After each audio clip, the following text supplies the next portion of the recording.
નમસ્કાર વિદ્યાર્થી મિત્રો, પોલીસ ભરતી 2025 જે છે તેની ફાઇનલ આન્સર કી જે છે આજે મુકાઈ ગઈ છે.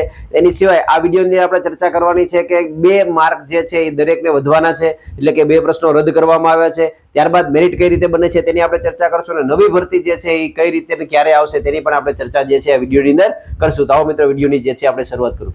પોલીસ ભરતી 2025 જે છે તેની જે પરીક્ષા જે છે એ લેવાઈ ગઈ છે. પરીક્ષા 15/6/2025 ના રોજ લેવાઈ ગઈ હતી અને પછી જે છે એની પ્રોવિઝનલ આન્સર કી જે છે એ તારીખ 20/6/2025 ના રોજ મૂકવામાં આવેલી હતી અને વિદ્યાર્થી પાસે વાંધા અરજી જે છે મંગાવવામાં આવી હતી. તો 3 દિવસ માટે જે છે વાંધા અરજી મંગાવવામાં આવી હતી. 23/6 સુધીમાં જે છે વાંધા અરજી જે છે ઓનલાઈન જે છે રજૂ કરવાની હતી.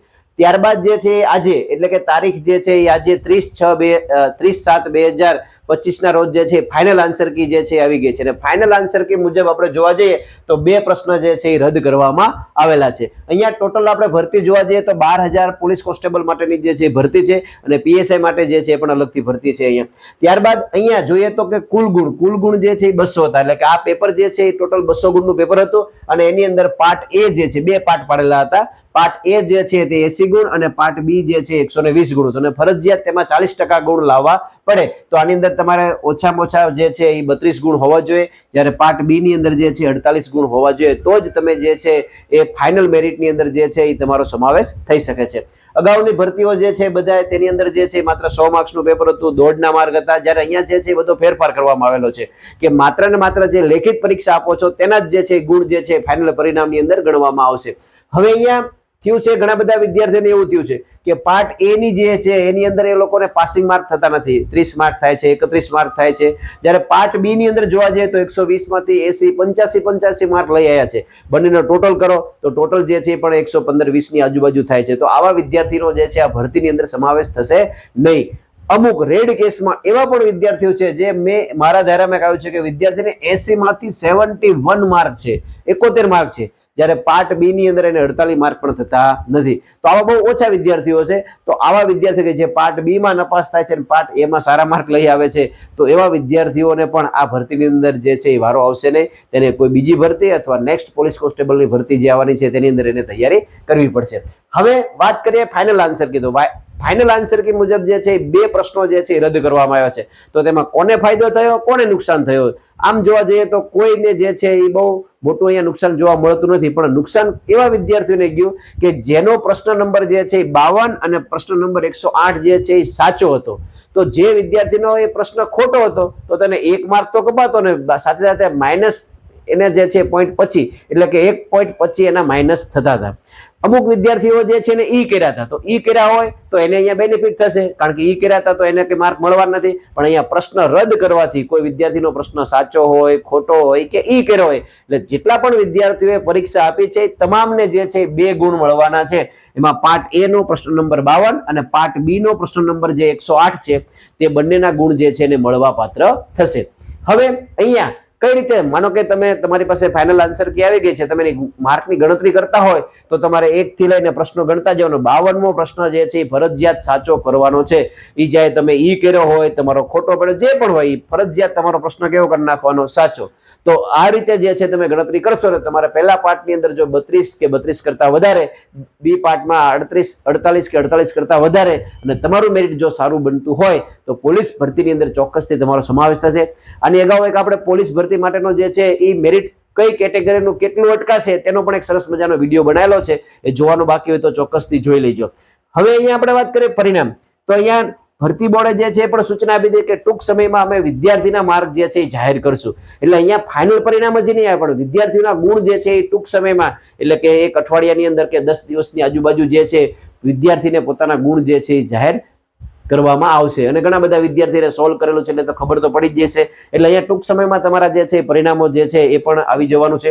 ત્યારબાદ હવે માની લો કે તમારું જે છે માર્ક તમને મળી ગયા, તો હવે મેરિટ જે છે એ કઈ રીતે બને, તો મેરિટ બને એની આપણે ચર્ચા કરીએ. તો અહીંયા તમને જે છે એ જ્યારે પણ તમારું જે છે એ પરિણામ આવશે પછી તમને ઓપ્શન આપવામાં આવશે કે તમારી પાસે જે છે જે જગ્યાઓ બહાર પડી છે કે એમાં બિન હથિયારી, હથિયારી, જેલ સિપાઈ અને SRP, એમાં તમારે પ્રાયોરિટી કોને આપવી છે પહેલા, તો એ રીતે પ્રાયોરિટી આપી અને પછી તમારું જે છે મેરિટ બનાવવામાં આવે છે. તો મેરિટ જે છે એ બનતું હોય છે કઈ રીતે, તો કે માની લો કે સૌથી આ 4 ની અંદર જોવા જોઈએ તો મોટા ભાગે વિદ્યાર્થીઓ જે છે એ મોટા ભાગના તમામ વિદ્યાર્થીઓ જે છે બિન હથિયારી જે છે એ પસંદ કરતા હોય છે. તો બિન હથિયારી 12,000 માંથી જોવા જઈએ તો 4422 છે અને 2178 જે છે એ મહિલાની જગ્યા છે. તો આ જગ્યા મેં કુલ લખેલી છે. હજી આની અંદર તમે જોવા જાવ તો ઓપનની જગ્યા હોય છે, ત્યારબાદ જે છે એ ઈડબ્લ્યુએસ ની જગ્યા હોય છે, એસસીબીસી ની જગ્યા હોય છે, એસટી ની જગ્યા હોય છે અને એસસી ની જગ્યા હોય છે. તો અહીંયા શું કરે છે કે જે વિદ્યાર્થીને ગુજરાતમાં ટોપ છે, સારામાં સારા માર્ક છે, તો એવા તમામ વિદ્યાર્થીઓ જે છે એ ઓપનની જગ્યા જે છે એ ભરવામાં આવે છે. માની લો કે કોઈ કેન્ડિડેટને સારા માર્ક હોય પણ એ પોતે જે છે એ એજમાં ઓપન મેરિટમાં ન આવતો તો ફરજિયાત એને ક્યાં નાખે છે? એની કેટેગરીમાં નાખે છે. એટલે આવી રીતે જે છે એ પહેલા ઓપનની જગ્યાઓ ભરતા હોય છે અને પછી કેટેગરીની ભરતા હોય છે. એ રીતે બિન હથિયારી, હથિયારી અંદર જોવા જાવ તો 2212 અને મહિલાઓ માટે 1090 છે. ત્યારબાદ જેલ સિપાહીમાં પુરુષો માટે 1013 છે અને 85 જગ્યાઓ જે છે મહિલા માટે છે. એસઆરપી ની અંદર જે છે પુરુષો માટે માત્ર જગ્યા છે, બહેનો માટે જે છે એસઆરપી માં જે છે જગ્યા નથી અને તેની ફોર્સ પણ જે છે એ છે નહીં. માત્ર ને માત્ર એસઆરપી ની અંદર જે છે એ ભાઈઓ જે છે નોકરી કરતા હોય છે. તો અહીંયા આવી રીતે જે છે જે પણ રીતે વિદ્યાર્થીએ પસંદગી કરી હોય છે એવી રીતે એ મુજબ જે છે એ અહીંયા જે છે એની અંદર એમને ફાળવણી કરવામાં આવતી હોય છે અને પછી જે છે ફાઇનલ મેરિટ બહાર પડતું હોય છે. આવનારા દિવસોની અંદર જે છે એ મેરિટ બહાર પડશે તો મેરિટ જો હવે ઘણા બધા વિદ્યાર્થીઓને કે ફટાફટ પરિણામ આવી જાય તો ફટાફટ જે છે એ આપણે નોકરી લાગી જાય, પણ મિત્રો જેટલું પણ પરિણામ જે છે એ લેટ આવશે એટલો જે છે એ વિદ્યાર્થીઓને બેનિફિટ થવાનો છે. કોનો? કે જે માર્ક ઓછા માર્ક છે અને એનો વારો આવી જશે. કારણ કે પોલીસ ભરતીની અંદર જે છે વેઇટિંગ લિસ્ટ હોતું નથી. હાલ અત્યારમાં તમે જુઓ તો શિક્ષક ભરતી જે છે એ ચાલુ છે, તેની અંદર રાઉન્ડો પણ પૂરા થઈ ગયા છે. 1 થી 5ના જે છે રાઉન્ડ પૂરા થઈ ગયા છે, તો એનું વેઇટિંગ લિસ્ટ આવશે. જ્યારે પોલીસ કોન્સ્ટેબલમાં જે છે આવું બનતું નથી. શા માટે નથી બનતું એની પણ ચર્ચા કરતો. અગાઉ જે છે એ પોલીસની અંદર વેઇટિંગ લિસ્ટ હતું તો એમાં શું થતું હતું કે વિદ્યાર્થીઓ જે છે માની લો કે કોઈ જે છે એસઆરપી ની અંદર સમાવેશ થયો છે અને આ જગ્યા બિન હથિયારીમાં ખાલી છે તો હથિયારી વાળા ઉપર જશે, એસઆરપી વાળા વળી પાસે હથિયારીમાં જશે તો વળી પાછી એમને ટ્રેનિંગ ફરીથી આપવાની થતી હતી. માની લો કે હજી પાછું વેઇટિંગ ખોલ્યું તો કે આમાંથી હથિયારીમાં વળી પાછું બિન હથિયારીમાં જાય તો વળી પાછી તાલીમ આવતી.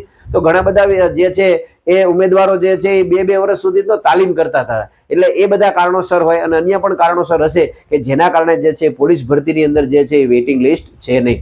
જે વિદ્યાર્થીનો સમાવેશ થશે એ વિદ્યાર્થીઓને જે છે ફાઇનલ અહીં ઓર્ડર દેવામાં આવશે. પણ હવે પોલીસ કોન્સ્ટેબલનું મેરિટ જે છે એ અંદાજે જે 115 અને 120 ની આળેગાળે જે છે રહેવાની પૂરેપૂરી શક્યતા છે. આવા મિત્રો જે છે એને ફાઇનલ ઓર્ડર મળી જવાનો છે. 115 થી પણ નીચે મેરિટ જવાના ઘણા બધા કારણો છે. તો મેરિટ નીચું જવાના કારણો શું છે એની આપણે ચર્ચા કરીએ. તો મેરિટ નીચું જવાના કારણો પહેલું જોઈએ કે ગૌણ સેવા દ્વારા સીસી ગ્રુપ એ અને ગ્રુપ 2 ની જે છે એ પરીક્ષા લેવાની અને તેના ફાઇનલ પરિણામ એનું ફાઇનલ પરિણામ આવી ગયું છે. વિદ્યાર્થીને ઓર્ડર પણ આપી દેવામાં આવે છે અને પરિણામ ગ્રુપ બી જે છે તેનું પણ હાલ એની જે પરિણામની પ્રક્રિયા જે છે એનું મળી ગયું છે અને ઓર્ડર આપવાની નિમણૂક આપવાની જે છે એ ચાલુ છે. એટલે આવા ઘણા બધા વિદ્યાર્થીઓ જે છે એ પોલીસ કોન્સ્ટેબલની અંદર પણ હશે. તો આવા વિદ્યાર્થીઓ જે છે પોતાનું જે છે એ પરત ખેંચી લેશે તો એના કારણે જે છે મેરિટ નીચું હશે. ત્યારબાદ એમસી જે છે એની પણ જગ્યાઓ હતી એનું પણ પરિણામ આવી ગયું છે. તો એવા વિદ્યાર્થીઓ જે છે પણ પોતાની જે છે અરજી પાછી ખેંચી લેશે. ત્યારબાદ વાત કરીએ શિક્ષક ભરતી. તો હાલ શિક્ષક ભરતી પણ ચાલુ છે, પણ શિક્ષક ભરતી જેમ સીસીની ગ્રુપની અંદર જેટલા વિદ્યાર્થીઓ છે એવા શિક્ષક ભરતીમાં જોવા ઓછા મળશે. એટલે શિક્ષકની અંદર જે છે લાગી ગયા છે એવા મિત્રો જે છે પણ પોલીસ કોન્સ્ટેબલની અંદર જશે નહીં. ત્યારબાદ આપણે વાત કરીએ પીએસઆઈ. તો પીએસઆઈ જે છે એનું મિત્રો હજી ફાઇનલ પરિણામ જે છે આવ્યું નથી. જેટલું પરિણામ લેટ આવે અને પીએસઆઈ નું પરિણામ ઝડપી આવે, આ પોલીસ કોન્સ્ટેબલનું પરિણામ લેટ જાય અને પીએસઆઈ નું પરિણામ ઝડપી આવે તો આની અંદર જે છે એ ચોક્કસથી જેનું મેરિટ ઓછું બને છે તેને ફાયદો થવાની પૂરેપૂરી શક્યતા છે. જે પણ પીએસઆઈની જગ્યાઓ જે છે ભાઈઓ માટે 300 આજુબાજુ જગ્યા છે અને બહેનો માટે પણ જગ્યા એટલે 400 ની સમથિંગ આજુબાજુ જગ્યાઓ છે. તો એમાંથી ઘણા બધા એવા આની અંદર હશે કે જેનો પીએસઆઈની અંદર સમાવેશ થશે અને કોન્સ્ટેબલની અંદર પણ સમાવેશ થશે. એટલે પીએસઆઈનું પરિણામ જો ઓક્ટોબરની આજુબાજુ આવવાની શક્યતા છે, પણ એનાથી પણ જેટલું વહેલું પરિણામ આવે તો એ મોટા ભાગનો બેનિફિટ જે છે કોન્સ્ટેબલમાં જે વિદ્યાર્થીને ઓછું મેરિટ થાય છે એને બેનિફિટ થવાનો છે. ત્યારબાદ હજી મેરિટ નીચું જવાના કારણો શું છે કે હાલ નોકરી કરતા હોય તો ઘણા બધા એવા પોલીસ કોન્સ્ટેબલ, જો એવું ના બની શકે કે શિક્ષકમાં લાગ્યા હોય શિક્ષકની નોકરી મૂકીને પછી કોન્સ્ટેબલમાં આવશે. આવું કોઈ જે છે કરતા હોતા નથી. તલાટીમાં નોકરી કરે છે ને પછી પોલીસ કોન્સ્ટેબલમાં આવશે, આવું બનતું નથી. તો અહીંયા કેવા વિદ્યાર્થીઓ જે છે હાલ નોકરી કરતા હોય તો હાલ નોકરી કરતા હોય પોલીસની અંદર જ નોકરી કરતા હોય. પોલીસની અંદર નોકરી કરતા હોય એટલે કે એસઆરપીમાં હોય અને એસઆરપીમાં હોય અને એને જે છે હથિયારી બિન હથિયારીમાં મળે એના માટે મહેનત કરી હોય એ પરીક્ષા દેવા માટે આવ્યા છે. તો આવા વિદ્યાર્થીઓ જે છે એનો સમાવેશ એસઆરપીમાં જ થતો હોય કે મેરિટ આખું આવે છે એનો એસઆરપીમાં જ વારો તો એસઆરપીમાં જશે નહીં. એટલે આવા ઘણા બધા વિદ્યાર્થીઓ જે છે ને હથિયારીમાં નોકરી છે અત્યારે, અને હથિયારીમાં છે અને એને બિન હથિયારીમાં જવા માટે જે છે નોકરી પરીક્ષા આપી હોય, તો એને પરીક્ષા આપી હોય તો એનો સમાવેશ બની લો કે જેલ સિપાઈ કે SRP માં થાય છે, તો એમાં તો એ જવાના નથી. તો આવા જે હાલ નોકરી કરતા પોલીસ કોન્સ્ટેબલની અંદર જે છે એવા વિદ્યાર્થીઓ જે છે, એવા વિદ્યાર્થીઓ પોતે જે છે એમાં ન જાય તો એના કારણે પણ મેરિટ જે છે નીચું આવવાની શક્યતા છે. બીજું કે આવા વિદ્યાર્થીઓ પાસે જે છે SRP માં નોકરી કરે છે અને એને પોતે પરીક્ષા આપીને એનું બિન હથિયારીમાં સારો સ્કોર થાય છે, તો એ વિદ્યાર્થી જે છે એ પોતે બિન હથિયારી જે છે તેની અંદર એ સ્વીકાર કરી લેશે. તો આ આખી જે છે આપણે વાત કરી પોલીસ ભરતી 2025ની ફાઇનલ આન્સર કે આવી મેરિટ કઈ રીતે બનશે, મેરિટ નીચું જવાના કારણો શું છે, એ બધી આપણે જે છે એ ચર્ચા કરી છે. હવે આપણે વાત કરીએ મિત્રો નવી ભરતી. તો હાઈકોર્ટમાં જે છે સતત કહેવામાં આવે છે કે તમે ભરતી જે છે પોલીસ વિભાગની અંદર જે છે જે પણ ખાલી જગ્યાઓ જે છે તમે ફટાફટ ભરો, તો આવનારા દિવસોની અંદર જે છે પોલીસનું પરિણામ જે છે પણ ઝડપી આવી જશે અને પોલીસની નવી ભરતી જે છે એ પણ ટૂંક સમય એટલે કે 2-3 મહિનાની અંદર જે છે નવી જાહેરાત પણ આવવાની પૂરેપૂરી શક્યતા છે. લગભગ 14,000ની આજુબાજુ જે છે નવી ભરતી જે છે આવવાની છે, અને આ નવી ભરતી જે છે એ ઓક્ટોબર અથવા દિવાળીની આજુબાજુ જો એની જાહેરાત આવી જાય તો ડિસેમ્બર કે જાન્યુઆરીમાં જે છે ગ્રાઉન્ડ લઈ શકાય, જેથી કરીને ગયા વખતે પણ જે છે જાહેરાત વહેલા આવી ગઈ હતી, પણ ચોમાસું અને ઉનાળો હોવાને કારણે જે છે ગ્રાઉન્ડ લેવાનું નહોતું, એટલે ચોમાસું અને ઉનાળો જે છે એમાં ગ્રાઉન્ડ જે છે લઈ શકાતું નથી. એટલે શિયાળાની જે ઋતુ આવે છે, શિયાળાની ઋતુની અંદર ગ્રાઉન્ડ લઈ શકાય. એટલા માટે જો ભરતી